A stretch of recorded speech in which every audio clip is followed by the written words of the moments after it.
바라보게 될 때에 모두 다 주의를 기울이고 말씀을 새겨 들으라라는 의미를 지닌 단어입니다. 자, 여기서 하나님께서 말씀하시는 주된 내용이 무엇입니까? 하나님께서 이스라엘 백성들에게, 제사장에게, 이스라엘 족속 왕족들에게 이렇게 하나님께서 말씀하시는 주된 내용은 그들이 미스바에 대하여 올무가 되었고 답을 외친 거물이 되었다라는 말씀입니다. 자, 여기서 미스바는 여러분들, 미스바 그러면은 무엇이 생각이 납니까? 이 미스바는요, 사무엘이 사사시대의 말기에 종교개혁을 일으키며 백성들을 다스렸던 중심지였습니다. 그래서 여러분, 미스바 그러면 기도운동 생각나고 에베네셀, 하나님께서 여기까지 도우셨다라는 말씀이 생각날 겁니다. 이처럼 미스바는 사무엘이 종교개혁을 일으키며 백성들을 다스렸던 곳이 미스바였습니다. 사무엘상 7장 5절에서 12절을 잘 나타나고 있습니다. 자, 그리고 다볼은 무엇이냐? 사사 바락이 가나안 왕 야민의 군대장과 시스라를 크게 물리친 곳이 다볼이었습니다. 사사기 4장 16절 말씀 한번 읽어봅시다. 바락이 그의 병거들과 군대를 출격하여 하롯에 탔고 행에 이르니 이스라엘 온 군대가 다 칼에 엎드려졌고 한 사람도 남은 자가 없었더라. 자, 이처럼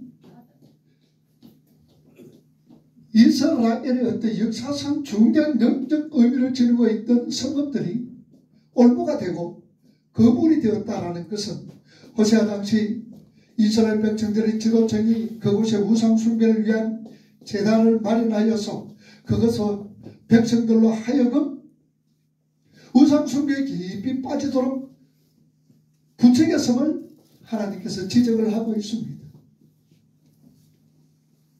참으로 종교개혁의 중심지였던 미스바, 그리고 하나님의 능력과 역사하심으로 통하여서 야벨의 군대장과 시스라를 크게 물리쳤던 그곳에 이스라엘 백성들의 제사장 왕족들이 우상을 세워서 백성들로 하여금 우상 숭배에 깊이 빠지도록 부추겼다는 그 지적을 하나님 말씀을 하고 있습니다. 그들이 누굽니까?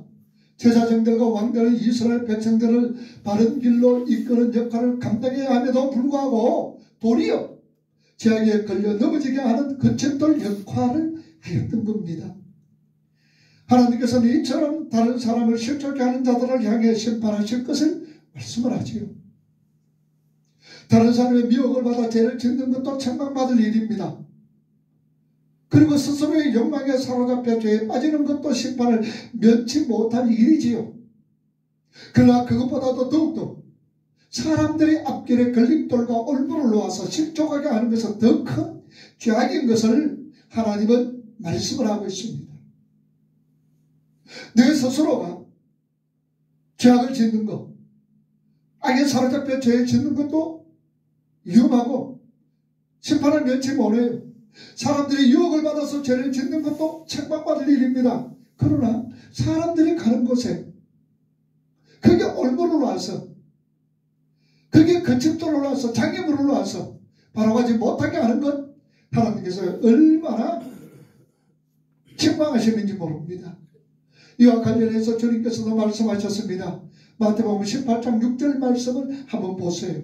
누구든지 나를 믿는 이 작은 자 중 하나를 실족하게 하면 차라리 연자 맷돌이 그 목에 달려서 깊은 바다에 빠뜨려지는 것이 나으니라. 자, 이와 관련해 복음서에 보면요, 우리 예수님께서 당시 종교 지도자들인 제사장 바리새인들과 서기관들을 가리켜 무섭게 질타하면서 화를 선언한 내용이 곳곳에 나오는 것을 우리가 볼 수가 있잖아요. 마태복음 23장 13절 말씀 한번 보세요. 화 있을진저 외식하는 서기관들과 바리새인들이여, 너희는 천국문을 사람들 앞에서 닫고 너희도 들어가지 않고 들어가려 하는 자도 들어가지 못하게 하는도다. 이렇게 제사장들과 서기관들과 또한 바리새인들은 이 종교 지도자들이 다른 사람들이, 백성들이 바른 길로 가려는 것을, 그걸 바로 가게 못하게 하고 어그러지게 가게 하는 그런 어떤 역할을 감당했을 때에 우리 주님께서는 분명히 화가 있다라고 말씀을 합니다. 물론 오늘 저와 여러분들 우리 중에 과거 북이스라엘의 지도자들 같이 주변의 이웃을 우상숭배의 자리로 미혹하거나 또한 예수 그리스도의 공생에 보내실 당시에 대제사장들과 서기관들과 바리새인들처럼 고의로 백성들을 가는 그 천국으로 가로막음 타인을 실족해 하는 일은 우리가 행하지는 않습니다. 이런 일은 우리가 잘 행하지 않지만 사람들이 있는 곳이라면 그곳이 어디든지 사람들에게 상처를 주고 그를 실족해 할 소지를 제공한 사람들을 우리 가보지요. 사람들이 모이는 곳에 가서 그곳에서 다른 사람들에게 뭐합니까? 상처를 줍니다. 실족하게 하는 그런 일은 우리가 가끔 볼 수가 있잖아요. 이런 교회 공동체 역시 예외가 아닙니다. 같은 신앙을 가지고 하나의 공동체를 이루고 있다 해도 사람들을 더불어 살아가는 곳에는 서로 실족해 하는 일이 얼마든지 있죠. 넘어지게 하고 쓰러지게 하는 것 사람들이 모이면 없을 수가 없습니다. 왜냐? 사람들은 연약하기 때문입니다. 죄성을 가지고 있기 때문입니다. 그리고 때로는 우리가 오늘도 기도를 합니다만 하나님 이번 한 주간도 내 삶 속에서 내가 중심이 되고 내가 하나님이 되는 거 용서해 주세요. 아마 우리 모든 걸 기도할 겁니다. 우리가 이렇게 기도를 하면서 순간순간 살아갈 때에 왜 사람들을 실족하게 하느냐는 얘기죠. 왜 사람들을 넘어지게 하느냐는 얘기죠. 그 속에 내가 주인이 되고 내가 내 삶 속에 하나님의 자리에 앉았고 그리고 내가 내 삶을 주하고 있다는 걸 생각하게 될 때에 그렇게 살아갈 때에 우리는 다른 사람을 판단하게 되고 또한 다른 사람의 마음을 상하게 하고 실족하게 하는 일이 얼마든지 있다는 사실이죠. 우리가 이것을 기억하면서 우리 자신이 어떤 자리에 어떤 환경이 있든지 겸손하게 말을 하며 행동을 한다면 그것은 타인을 실족하게 할 수도 있고 또한 부주의한 자신의 말과 행동은 심지어 다른 사람을 죄악 구덩이에 빠뜨리는 올무요 구덩이가 될 수 있다는 것을 우리는 늘 기억하셔야 돼요. 로마서 14장 13절 말씀을 한번 보세요. 사도 바울은 뭐라고 그랬습니까? 그런데 우리가 다시는 서로 비판하지 말고 도리어 부딪힐 것이나 거칠 것을 형제 앞에 두지 아니하도록 자, 서로 비판하지 마라. 마태복음 7장 1절도 그렇죠. 비판을 받지 아니하려거든 비판하지 마라. 여러분 비판한다는 자리는 그 자리가 어떤 자리입니까? 하나님의 자리예요. 내가 다른 사람을 판단한다는 것은 그 하나님만이 알 수가 있는 거예요. 옳다 그러다도 하나님만이 알 수 있는 거예요. 실제적으로 우리들의 삶 속에서 옳다 그러다라는 것은 어떤 도덕적으로 윤리적으로 사람들이 세우는 어떤 법에 따져서 옳다 그러다라고 판단을 합니다. 그러나 우리 성도들의 판단은 어떤 도덕적으로나 윤리적으로나 혹은 사람들이 정해놓은 법에 따라서 사람이 옳다 그러다가 아니라 하나님 말씀에 비추어서 그 말씀에 비춰서 옳다 그러다 하나님 말씀에 순종하게 될 때 그것은 옳은 거예요. 어려운 거예요. 그러나 하나님 말씀에 순종하지 않고 내 고집과 내 아집과 내 지식과 내 경험으로 행동한다면 그것은 바르지 못하다는 얘기예요. 우리 성도들의 판단은 바로 이것입니다. 그러므로 우리는 어떤 환경이 있든지 겸손하게 말을 한다거나 행동한다거나 그렇게 한다면 오히려 다른 사람을 비판하는 것이 되게 되고 또한 도리어 형제 앞에 거치는 것 장애물을 두게 되는 것이다라고 성경은 우리에게 말씀을 하고 있습니다. 나로 인하여 다른 사람이 바르게 서거지며 그들이 위로와 힘을 얻고 바른 삶을 살게 한다면 얼마나 기쁜 일이요 복된 일이냐 그 말입니다. 우리가 살아가다 보면요 나로 통하여서 다른 사람이 힘을 얻는 것을 보게 될 때에 다른 사람이 위로함을 얻는 걸 보게 될 때에 나로 통하여서 다른 사람이 신앙의 길로 걸어가는 것을 보게 될 때 얼마나 기쁘냐는 얘기예요. 성도는 그와 같은 삶을 살기로 작정된 사람이요 또 저와 여러분들이 그렇게 사셔야 합니다. 나를 만나면은 다른 사람의 스트레스 팍팍 받는 거 여러분 뭔가 좀 생각해 봐야 돼요. 그러나 나를 만남으로 통하여 기쁨을 얻습니다. 즐거움을 얻습니다. 또한 감사 찬양이 울려 퍼집니다. 그러면요 나도 힘이라고 그 사람도 힘이라잖아요. 우리 그렇게 삽시다. 아멘. 그렇게 살아가기를 주님의 이름으로 축복을 합니다. 아멘. 그러기 위해서는요 말 한마디 한마디 행동 하나하나 조심하셔야 돼요. 늘 생각하셔야 돼요. 그냥 생각나는 대로 불쑥불쑥 던졌다가는요, 그 사람에게 상처가 되는 거예요. 그 사람에게 아픔이 되는 거예요. 그 사람에게는 스트레스가 되는 거예요. 우리가 생각하셔야 돼요. 다른 사람을 배려하며 이기적이고 독선적인 삶이 아니라 하나님의 삶은 이웃의 유익을 위한 삶임을 우리가 기억하셔야 돼요. 우리에게 평강이 있을지어다. 그 평강은 예수 그리스도의 십자가로 통하여서 공의를 완성시킴으로 통하여서 우리에게 주어진 평강입니다. 이런 평강을 얻기 위해서는 우리 또한 십자가 지고 자기 자신을 부인하면서 주님 따라가셔야 된다는 얘기죠. 그럴 때에 내 마음속에 기쁨이 있습니다. 내 마음속에 즐거움이 있습니다. 그리고 상대방에게도 즐거움과 기쁨과 유익을 줄 수가 있다는 말씀이죠. 고린도전서 8장 9절 말씀 우리 한번 봅시다. 그런즉 너희의 자유가 믿음이 약한 자들에게 걸려 넘어지게 하는 것이 되지 않도록 조심하라. 너희의 자유가 믿음이 약한 자들에게 걸려 넘어지지 않게 하는 것이, 그렇게 하도록 조심하라는 얘기예요. 우리 자유가 어떤 자유예요? 진리가 너희를 자유케 하리라. 예수 안에서는 참된 자유로운 삶을 살아갈 수가 있습니다. 그리고 너희의 자유가, 이 말은 믿음이 성장한 사람입니다. 믿음이 성장한 사람은요, 절제도 합니다. 인내도 합니다. 그리고 성경의 9가지 열매를 통하여서 하나님의 백성으로 잘 지어져 갔던 사람은요, 모든 게 자유로워요. 모든 게 자유로워요. 왜냐? 내 속에 누가? 성령이 나를 주관하고 있기 때문입니다. 그런데 나는 자유로워. 친구들을 만났어. 그러면 우리가 어디에 술 한잔 먹는 자리에 갑니다. 하지만 나는 절대로 그게 현혹되지는 않아요. 왜? 그로 통해서 나는 자유로움을 얻기 때문에 마시는 건 얼마든지 절제할 수 있는 거예요. 또 그렇게 안 할 수가 있습니다. 그런데 그 자리에 앉아있던 내 모습을 다른 사람들이, 신앙이 약한 사람들이 보면은 어떻게 하겠느냐 그 말입니다. 아마비가 목사님이 저기 앉아있다. 술집에 있네. 그러면 여러분들 보세요. 예를 들어서 어떤 목사님, 아는 목사님이 술집에 앉아있다. 그러니까 누른 거 뭐가 부어가지고 마신다. 그러면은 두 종류의 분들이 있어요. 뭐라 그럴까요? 한 분은 어떤 분일까요? 목사님, 속에 안주가 떡을 마시고 있는 것 같다. 누르니까 이 밥국물 마시는 것 같다라고 생각하는 사람. 아니면 목사님도 술 마시고 있네, 막걸리 마시고 있네 라고 생각하는 사람들이 있는 거예요. 자, 그럼 여러분 어떻게 하시려고요? 제가 그래 앉았다. 그럴 일이 없겠지만도 앉았다. 앉아서 얼굴 마시고 있다. 그럼 여러분 뭐라고 생각하시겠어요? 예? 이렇게 너희의 자유가, 믿음이 약한, 그래서 저는 그런데 안 가는 거예요. 행여나 나를 볼까, 어떤 보면서 넘어질까봐, 실족할까봐, 시험될까봐 그런 곳에 안 가는 거예요. 바로 그 말입니다. 너희의 자유가 믿음이 약한 자들에게 걸려 넘어지지 않게 하는 것이 되도록 조심하라는 얘기. 바로 저 말씀입니다. 그래서 우리 성도들은 가야 될 자리가 있고 안 가야 될 자리가 있으며, 앉아야 할 자리가 있고 앉지 말아야 될 자리가 있다는 것을 아셔야 합니다.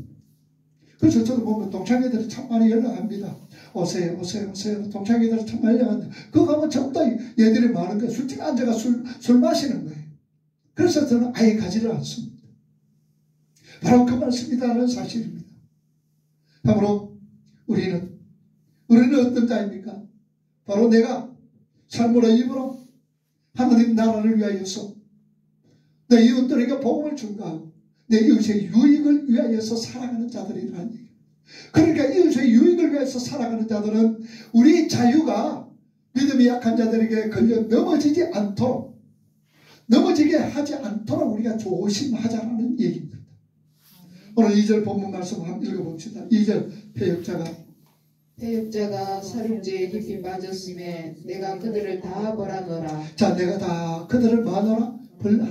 히브리 말로 무시하다란 이 말인데요. 징계, 견책, 책망, 훈계 이런 뜻이 있습니다. 엄격하게 징계함으로써 잘못된 행위를 바로 잡으며 또한 알아듣도록 따끔하게 훈계하는 것까지 포함되어 있습니다. 이처럼 하나님께서는요, 죄를 범한 자들을 책망하시고 훈계하시고 징계하시는 일은요, 참으로 두렵고 떨리는 일이지요. 이 같은 일은 누가 자초했느냐? 제사장과 왕족들은 자초를 했다라는 사실입니다. 이런 것은 자기뿐만 아니라 백성들에게도 그렇게 하도록 강조하고 그렇게 이끌어갔다라는 사실입니다. 얼마나 그들을 견디기 힘든 고통을 당하는 것이다라는 것 하나님께서 말씀하시는 거예요. 내가 벌하노라. 그러나 하나님께서 그들에게 그러한 징계와 고통을 내리시는 것은 그들이 다른 사람이 아니라 자기 백성들이기 때문입니다. 그래서 징계가 없으면 사생하여 뭐라 그랬어요? 고하라 그랬잖아요. 히브리서 12장에. 우리 믿음의 선배들은 반드시 징계가 있는 거예요. 그 징계는 무엇이냐? 하나님의 사랑에서 비롯되어진다는 얘기죠. 어서 보면요, 아이들이 인격 그래가지고 참 우리 애들이 지금 예의도 모르고 얼마나 잘못되게 자라나고 있는지 몰라요. 하나, 그것도 애지중지. 부모도 없어요. 애들은 부모도 없어. 부모도 없어요. 그냥 우리 부모들도 그 아이가 최고예요. 그래서 만약에 뭐 잘못됐다고 징계를 하면은 뭐라 그래요? 아이들 뭐라 그럽니까? 어? 학대한다는 거.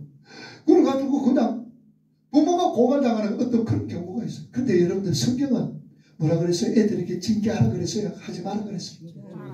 회초리 들으라 그랬어요? 안 들으라 그랬어요? 들으라 그랬어요. 회초리들은 따끔하게 바른 길을 가르쳐 줘야 되는 거예요. 그런데 돈 못 버리고 공부 안 한다고 그건 그러지 말아요. 공부 다 잘한다고 어디 다 훌륭한 사람이 다 되고 공부 잘한다고 부모에게 효도합니까? 어떤 면에서 공부 제일 잘하면 누가 아들이라 그래요? 나는 아들이라 그러잖아. 고등학교 공부 좀 잘하는 애들은 네? 저같집 아들이라 그러잖아요. 저같집 아들. 고등학교는 공부 못하고 지진이도 못하는 것들은 누구 아들이고? 내 아들이라 그러죠. 여러분, 아들이 내 아들 좋잖아요. 옆에서 앉아서 그냥 나와 같이 하고 있다는 거 얼마나 간지 모릅니다. 그래서 여러분 너무 공부 그러지 마세요. 우리가 후달아지는 거 뭔 줄 알아요? 신앙생활 바로 하래. 너 신앙생활 바로 좀 해. 너는 어딜 가든지 누구야? 하나님의 아들이야. 자녀야. 하나님의 백성이야. 너 그리스도의 정체성, 예수 믿는 자의 정체성을 알려주라 그 말입니다. 그게 우리가 힘을 써야 되는 거예요. 공부 좀 못해도 괜찮아요. 네. 공부 못해도 괜찮고 돈 좀 못 벌이 와도 괜찮아요. 그거.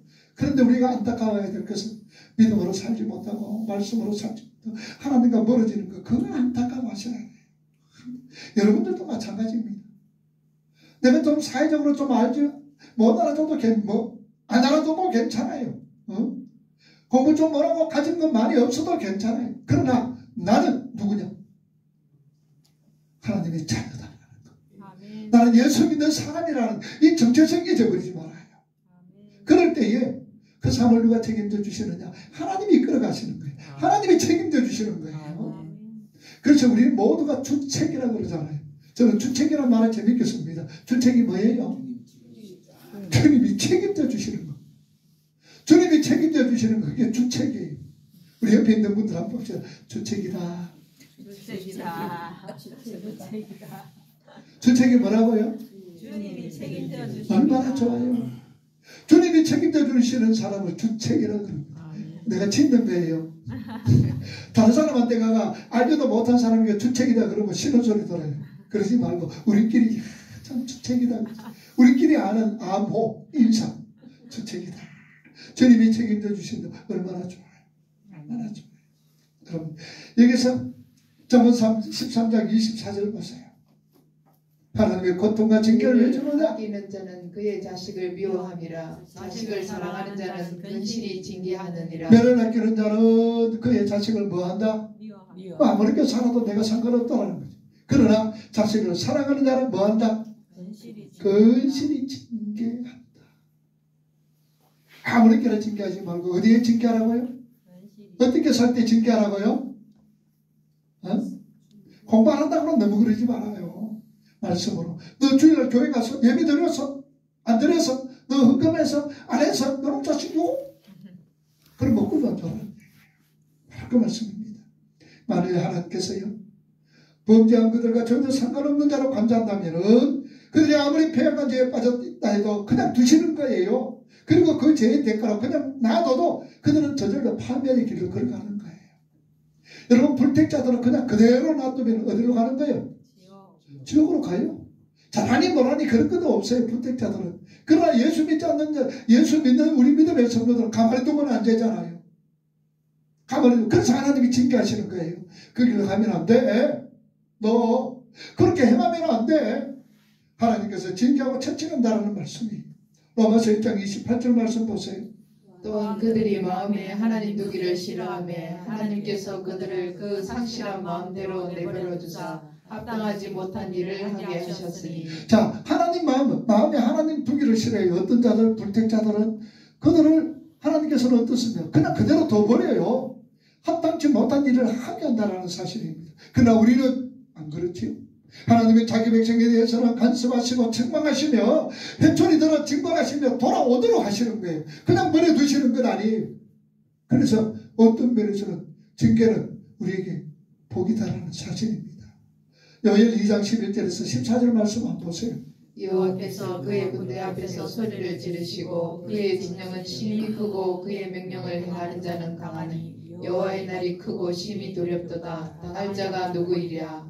여호와의 말씀에 너희는 이제라도 급식하고 울며 애통하고 마음을 다하여 내게로 돌아오라 하셨나니 너희는 옷을 찢지 말고 마음을 찢고 너희 하나님 여호와께로 돌아올지어다. 그는 은혜로우시며 자비로우시며 노하기를 더디하시며 이내가 크시사 뜻을 돌이켜 재앙을 내리지 아니하시나니 주께서 혹시 뜻을 돌이키시고 그 뒤에 복을 내리사 너희 하나님 여호와께 소제와 전제를 드리게 하지 아니하시는지 누가 알겠느냐. 이처럼 그러므로 하나님의 무서운 징계는요 자기 백성을 돌이키려는 무한한 하나님의 사랑의 표현입니다. 오늘날 우리 믿음의 성도들의 삶 속에서도 마땅히 해당되어지는 일이지요. 성도가 잘못을 저질렀을 때요, 오늘 저와 여러분들이 잘못을 저질렀을 때에 교회 공동체의 책임입니다. 어느 한 사람이 잘못을 저지르면 우리 모든 교회 공동체의 책임이요 목사의 책임입니다. 이에 대하여 사랑으로 감싸고 이해하고 포용하는 것이 필요하다는 얘기예요. 그렇게 해야 합니다. 하지만 그 같은 사랑과 관용과 이해와 용서는 그가 진정으로 자신의 잘못을 회개한다는 것을 전제로 주어져야 되는 거예요. 사람도 여러분도 아무렇게나 하면 안 돼요. 무엇이 전제가 되어져야 됩니까? 회개가 전제가 되어져야 돼요. 누이침이 전제가 되어져야 돼요. 잘못을 깨닫고 돌아오는 것이 전제가 되어져야 된다는 말씀입니다. 그럴 때 우리가 돌아올 때는 사랑을 베풉니다. 관용합니다. 이해하고 용서한다는 사실입니다.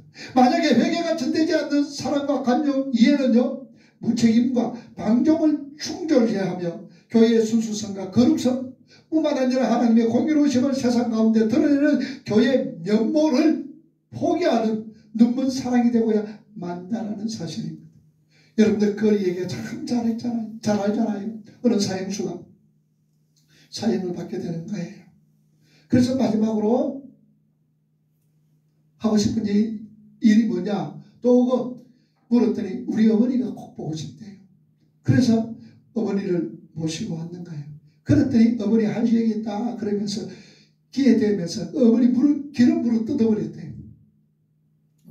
그러니까 사람들은 깜짝 놀라면서 이런 자식 어머니를 이렇게 하느냐고 그럴 때에 우리 어머니가 내가 어릴 때에 초등 어릴 때에 혹은 초등학교 때에 친구들의 연필 친구들의 어떤 그 지우개 요 사소한 걸 내가 가져왔을 때 어머니가 나에게 따끔하게 채찍질하고 꾸중을 했다면 내가 이렇게 되지는 않았는데 어머니가 뭐든지 잘했다 그러는 바람에 내가 커서도 남의 것을 도둑질하고 사람을 죽이는데 스승치 않았다. 만약에 그때에 내가 어릴 때에 우리 어머니께서 나에게 잘못된 것을 지적하고 회초리 들었다면 나는 이런 사형수가 되지 않았을 겁니다. 어머니 원망스럽습니다 라고 얘기했다는 실화가 있는 거예요. 여러분 우리가 늘 기억을 하셔야 돼요. 정말로 우리 하나님께서는 어떤 하나님이신가. 우리는요 무조건 덮으면 안 돼요.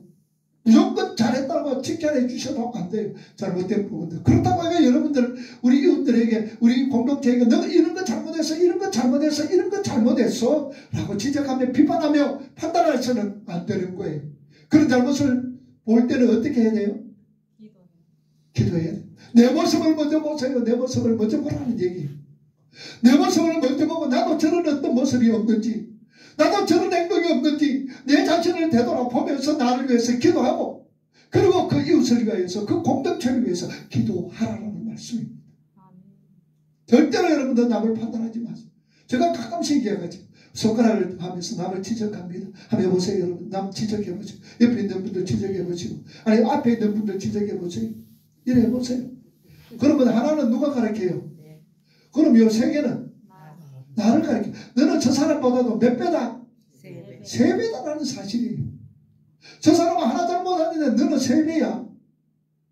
이거 생각하는 사람 남을 비판할 수가 있어요? 남을 원망할 수 있느냐는 얘기예요. 그래서 그 사람의 잘못을 바라보게 될 때, 그 사람이 잘못이 드러나게 될 때는 내 자신을 먼저 바라보는 거예요. 내 자신을 보면서 내가 하나님 앞에 저렇게 살지 않았는 거예요. 어떤 면에서는요, 여러분들, 내 이웃이, 내 옆에 있는 사람이 보이는 그 모습이 내 모습이에요. 거울을 보는 거예요, 거울. 거울 보면 거울에 비친 사람이 누구예요? 내 자신이다라서. 어느 날 우연히 거울 속에 비친 내 모습 바라보며 뭐라 그랬어요? 세월아 비켜라.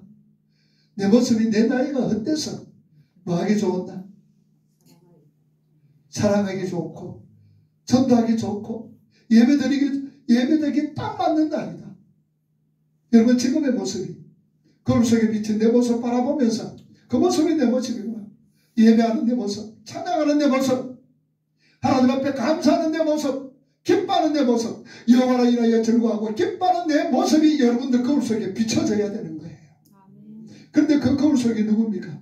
바로 내 이웃입니다. 내 옆에 있는 사람이 나의 거울이다라는 사실. 왜 그런 줄 아세요? 우리가 사람에게 다가갈 때요, 내가 웃으면서 다가갑니다. 내가 우리 최집사님한테 다가갈 때 웃으면서 다가가면 최집사님 어떻습니까?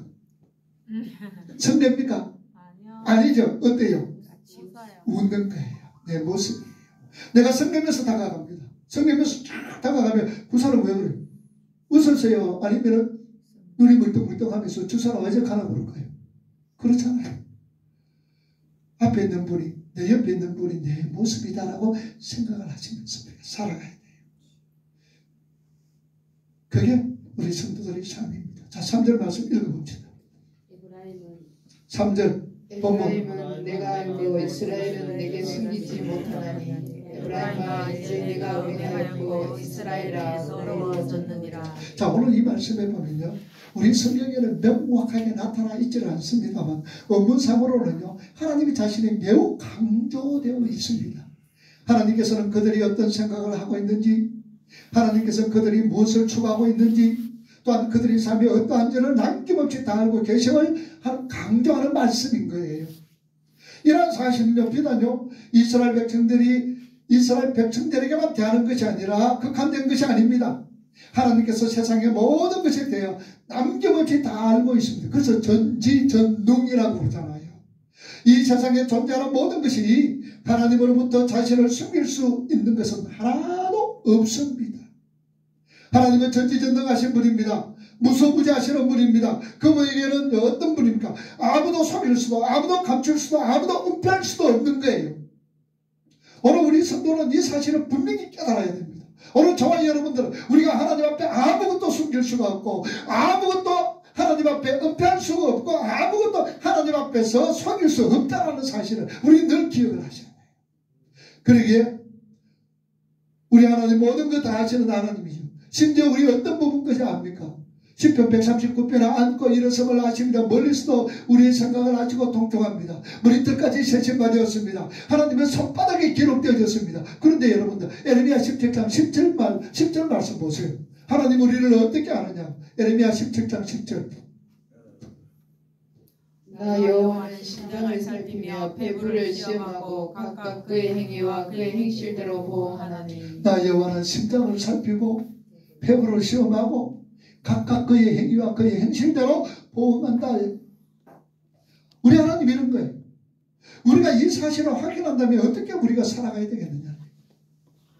호람되고 하나님 앞에, 호람되고 하나님 앞에, 항상 하나님 앞에서 정직한 마음, 정직한 행위로서 하나님을 기쁘시게 행동하는, 동행하는 그런 삶과 그런 어떤 모습들을 우리가 보여줘야 되는 거예요. 항상 하나님과 함께합니다. 하나님과 기쁘게 동행하는 그런 삶을 살아야 되는 거예요. 하나님 나라 확장을 위하여서 내 삶을 살아야 됩니다. 그러기에 하나님 나라 확장을 위하여서 냉수한 그릇을 나눠주는 것, 말씀 순종을 위해서 흘린 땀방울 하나하나, 이런 어떤 모든 것은 하나님이 다 기억하시면서 그렇게 살려고 노력하고 힘쓰는 백성에게 하나님은 상 주시는데, 어떤 상을 주세요? 감사와 기쁨과 즐거움과 오래 참음과 자비와 양선과 충성과 절제와 온유와 또한 사랑, 이런 하나님의 속성, 이런 성령의 아름다운 열매들을 맺게 한다는 사실입니다. 그러므로 하나님의 나라 확장을 위해서 여러분들 누구 구별하지 마세요. 아무리 어린 심령이라도, 가지고 있지 못한 사람이라도, 우리 교회는요, 한 사람의 영혼, 한 사람의 영혼을 귀하게 여기는 교회가 되어져야 돼요. 우리 공동체가 되어져야 돼요. 우리 달라집시다. 교회에서는요, 보편적으로 야구보다 그렇잖아요. 옷도 분지리하게 입고, 뭐 자가용도 그냥 멋진 자가, 그냥 외제 자가용 타고 그냥 BMW 타든지 아니면 벤츠 타고 그냥 외제차 타고 샥 들어오면은 사람들은 그냥 전부 다 눈이 둥그라고, 그리고 아이고 잘 오셨습니다 인사를 얼마나 잘하는지 모릅니다. 그런데 남다른 옷을 입고 오는 사람 같은 경우는 오든지 말든지 쳐다보지도 않습니다. 우리 그러지 말자는 얘기예요. 한 영혼이 귀한 거예요. 한 영혼이. 그리고 우리 솔직하게 얘기합시다. 우리가 하나님 앞에 드리지는 모든 것, 하나님이 뭐가 공식해서 우리에게 요구하고 있겠어요? 네? 어떤 분들은 그래요. 한 번씩 유튜브에 보면요, 큰 대형교회에서 사람들이 부담을 느낀다 그래요. 왜 그러냐 그랬더니 헌금을 너무 강조한대요. 그래서 부담을 느끼면서 못 오겠다는 분들이 있더라고요. 여러분, 헌금 부담 갖지 마세요. 하나님의 뭐가 필요해서 우리에게 뭘 요구했어요? 하나님 다 있는데요. 온 우주 만물을 뭐로 만들었어요? 말씀으로 만들었어요. 있어라 그러면 있게 되는 거예요. 하나님의 뭐가 부족해서 우리에게 헌금을 요구하는 거예요? 안 요구하십니다, 여러분들. 그냥 오셔도 돼요. 그러나 우리가 헌금하는 이유가 뭡니까? 모든 것 다 하나님의 것입니다라는 신앙의 고백입니다. 이 생명도 하나님의 것입니다라는 신앙의 고백입니다. 이 고백은 여러분 하나님 앞에 드려야 되잖아요. 많고 적은 게 문제가 아니다라는 사실입니다. 여러분, 이런 고백들이 우리 속에서 날마다 일어나야 될 줄을 압니다. 그럴 때에 우리가 참 하나님 나라 확장을 위해서, 이웃을 위하여서, 이웃의 유익을 위하여 살아갈 때에 하나님께서 그 사람에게 기쁨을 줍니다. 행복하게 해줍니다. 감사가 넘치게 합니다. 찬양하게 한다는 사실입니다. 우리는 이 사실에 대해서 늘 기억하셔야 돼요. 다니엘서 2장 22절 보세요. 그는 깊고 은밀한 일을 나타내시고 어두운 데에 있는 것을 아시며 또 빛이 그와 함께 있도다. 은밀한 일을 나타내시고 어두운 데에 있는 것을 아시고 빛이 그와 함께 있다는 사실입니다. 오늘 우리가 본문에서 볼 수 있는 이스라엘이 지닌 가장 큰 문제가 무엇입니까? 죄를 지었다는 사실 자체에 있지 않고요, 그들이 죄를 지으면서도 죄를 죄로 여기지 않았고 음란하고 악한 일을 마음에 품고 그것을 고집하는데 문제가 있다는 사실입니다. 그 문제가 뭐예요? 내가 죄를 지었다는 이 사실 깨닫기만 해도 좀 괜찮은데 이걸 몰라요. 그리고 죄를 지으면서도 죄를 여기지 않는다는 게 이게 큰 문제라는 사실. 이게 문제인 거예요. 오늘 본문 5장 4절 보세요. 그들의 행위가 그들로 자기 하나님께 돌아가지 못하게 하나니 이는 음란한 마음이 그 속에 있어 여호와를 알지 못하는 까닭이라. 그들의 행위가 그들로 자기 하나님께 돌아가지 못하게 하지요. 음란한 마음이 그 속에 있어 여호와를 알지 못하는 까닭이다. 그게 문제라는 거예요. 하나님께서 그들을 바른 길로 이끌어 가시기를 바라며 또한 그들이 회개함으로 회복에 이르기를 하나님은 원하시는 거예요. 그러나 그들이 회개하지 않습니다. 결코 회복의 길에 들을 수 없고 심판에서 벗어날 수 없는 구원의 삶을 살 수 없다라는 것을 하나님은 말씀하시는 거예요. 하나님은 긍휼과 자비하심이 많으신 분입니다. 죄를 사할 수도 있으며 또한 징계도 내리게 되지만 자기 백성에게는 사죄와 치유의 은총을 하나님은 베푸십니다. 그걸 원하십니다. 그러나 그 모든 것을 뭐 때에, 회개할 때에 진정 죄로 알고 죄악된 것을 마음으로부터 미워하고 회개할 때에 하나님의 사랑과 하나님의 긍휼하심이 그들에게 이루어진다는 사실입니다. 물론 이 모든 것은 하나님의 은혜, 성령께서 우리의 도우시고 강구해 주시기 때문에 가능한 거예요. 여러분, 회개도 그래요. 우리 입으로 회개 안 돼요. 누가? 성령이 말할 수 없는 탄식으로 우리를 위해 친히 강구해 주시느니라. 내 속에 계시는 성령께서 우리를 위해서 강구해 주시는 거예요. 정말 오늘 저와 여러분들이 진정 두려워해야 할 것은요, 자신의 죄에 길들여져 도무지 죄로 여기지 않는 것, 이거 우리가 두려워해야 됩니다. 죄인 줄 모르면서 살아가는 거, 이거 두려워해야 되죠. 내가 하나님의 자리에 앉아서 살아가는 거, 이건 모르는 거 두려워해야 되는 거예요. 내가 남을 비판하는 거, 이거 내가 하나님 자리에 앉아있다라는 거, 이건 모르는 것 우리가 두려워해야 된다는 사실. 이거 두려워해야 돼요. 이렇게 되면요, 참 회개가 이루어질 수 없는 거예요. 저 사람이 잘못하고 나는 잘못이 없기 때문에 회개가 안 이루어져요. 하나님의 회복의 은혜는 더욱더 멀어지게 되는 겁니다. 죄악된 세상은요, 이 시간도 우리를 하여금 하나님 말씀에 벗어나 죄악을 행하는 것을 아무렇지도 않는 양 우리의 마음과 생각과 삶을 미혹과 또한 범죄의 길로 이끌어가고 있는 거예요. 그러므로 오늘 저와 여러분들은 이 악한 세대, 이 악한 세상을 본받지 말고 이 세상이 무엇라 말하고 이 세상이 무엇으로 유혹하든지 그들과 타협하지 말고 하나님 말씀에 기준해서 판단하고 죄를 판단하고 또 끊어버리는 그 삶, 잘라버리는 그 삶, 오직 우리 말씀에 순종하며 이끌림 받아 정말로 내 자신이 점점 하나님의 백성으로 지어져 가는 것, 그리고 나로 통하여 하나님 나라가 확장되어지는데 우리가 이 일에 열심으로 감당하며 이 일을 행하여야 할 줄을 압니다. 어떤 자가 하나님 앞에 서 있는 자, 호람되고 하나님 앞에 선 자는 이런 삶을 살아갈 수가 있습니다. 하나님은 우리 모든 것 다 잘 아시는 분이십니다. 무엇이 필요한지 아시는 분이십니다. 건강이 필요할 때는 건강도 주시고요, 물질이 필요할 때 물질도 주시고요, 또한 치유가 필요할 때 치유도 주시는 거예요. 위로가 필요할 때 위로도 주시는 거예요. 하나님은 다 하실 수가 있습니다. 부족함이 없습니다. 누구나 잘 아시는 거예요. 그래서 우리는 늘 하나님 앞에 잘나나 못나나, 하나님은 우리를 볼 때 잘나도 누구 자식? 하나님의 자녀 내 자식, 못나도 내 자식인 거예요. 그런데 하나님이 원하시는 거, 자녀가 원하는 게 뭐예요? 우리 부모가 우리 자녀에게 원하는 건 뭡니까? 많이 가지면서 살아라, 누리면서 살아라. 우리 자녀들은, 우리 부모님들은 그렇지 않을 거예요. 우리 부모님들은 네가 어떤 곳에 있든지 기분 좋게 스트레스 받지 말고, 그리고 네가 참 행복하게 사는 것, 그거 우리 부모님들이 원하시는 거예요. 그렇다면 하나님 우리에게 원하시는 게 뭘까요? 늘 나 앞에서 네가 행복하기를 원한다. 기쁨으로 살아가기를 원합니다. 즐거움으로 살아가기를 원한다. 찬송하며 살아가기를 원하고 감사하면서 살아가기를 원한다. 하나님이 원하시는 그거예요. 그러기 위해서는 네가 필요한 거 뭐 있니? 네 다 알잖아. 줄게. 하나님의 진정한 마음은 이런 거예요. 우리가 풍성하게 주시는 거예요. 어떻게? 후이되어 흔들어 넘치도록 안겨주시는 것, 하나님의 원하심이에요. 어떤 자에게? 하나님 말씀에 순종하며 정말 하나님 나라 소망 가운데서 위의 것을 바라보면서 내 자신이 하나님의 백성으로 하나씩 하나씩 아름답게 지어져가며 나를 통하여 삶과 영으로 통하여 하나님 나라가 확장되어지는 이 일에 도구가 될 때에 하나님께서는 필요한 것 채워주시고 더하여 주신다는 사실을 늘 기억하며 언제 어디서 무슨 일을 하고 누구를 만나든지 나는 지금 누구 앞에 있다? 하나님 앞에 호람되어 하나님 앞에 서 있구나라는 것을 생각하며 기억하며 살아갈 수 있는 저와 여러분이 되기를 주님의 이름으로 축복을 합니다. 기도합시다.